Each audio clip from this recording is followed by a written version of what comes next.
దేవునికి వందనాలండి. అయ్యగారికి అమ్మగారికి వందనాలు, సంఘస్థులందరికీ వందనాలు. నా పక్కన ఉన్న సహోదరి పేరు షారోను, వీళ్ళైతే కాకినాడలో ఉంటారు. ఒక సహోదరి గొల్లగూడెం నుండి ఈ పాపను ఇక్కడ తీసుకురావడం జరిగింది. చిన్న వయసు చంకలో ఉన్నారు. బాబేనా ఉండే బాబు 2 నెలలంట.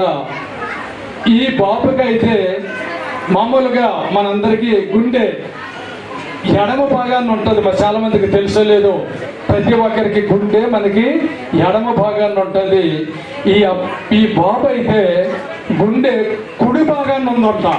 చెప్పకూడదా? పర్వాలేదు, దేవుడిచ్చిందే. గుండె కుడి భాగాన్ని ఉందంట. వాళ్ళు స్కానింగ్ చేస్తే, అమ్మా అందరికీ ఎడమ భాగాన్ని ఉండాలి గుండె, నీ కుమారుడికి కుడి భాగం అని ఉంది అని ప్రమాదమైన కొంతమంది, చాలా డేంజర్ అయిన కొంతమంది వాళ్ళు చెప్పగా వీళ్ళు భయపడ్డారంట. ఆ తల్లి అనుకున్నారంట, అయ్యా ఏ రకంగా నువ్వు పుట్టించావో మాకు తెలియదు, కానీ ప్రమాదం లేకుండా మా బాబు ఆరోగ్యంతో ఉంటే నువ్వున్న స్థలంలో హోగిజాల ప్రైమ్ మినిస్టర్లో మేము సాక్ష్యం చెప్పుకుంటాం, మాకు నార్మల్ రిపోర్ట్ ఇచ్చి డాక్టర్ల చోట పర్వాలేదని అనిపిస్తే నీ సన్నిధిలో పాట పెట్టుకుంటాం అనుకున్నారంట.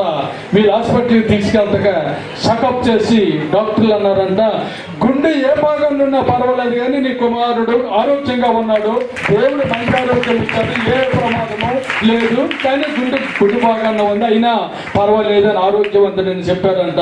మేము ఎప్పుడైతే సాక్ష్యం అన్నామో, ఈ సన్నిధిలో పాట పెట్టుకుంటాం అనుకున్నామో, మాకు దేవుడు ధైర్యాన్ని ఇచ్చాడు, ఆరోగ్యాన్ని నా బిడ్డకి ఇచ్చాడని చెప్తున్నారు. ఈ బిడ్డని పాట కూడా పెట్టుకుంటారంట.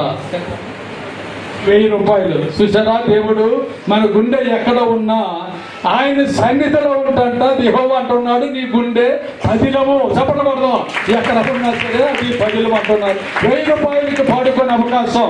దేవుడి ముందుగా 500తో ప్రారంభం. దేవుడి పాట 500, 600 ఒక సహోదరి, 7, 800 ఇంకో సహోదరి. పాడాలి, బిడ్డలేదో పాడాలి. ఇదిగో 900, అదిగో 950, ఇంకో 1000 రూపాయలు. దాని దగ్గరగా తప్పలు కొడితే మహిమపరుద్దాం. రైట్, ఒకసారి అప్పుడే ఎత్తుకునే ప్రయత్నం చేద్దాం. గట్టిగా దగ్గరగా తప్పలు కొడితే దేవుని మహిమపరుద్దాం. దగ్గరగా సపోర్ట్లు.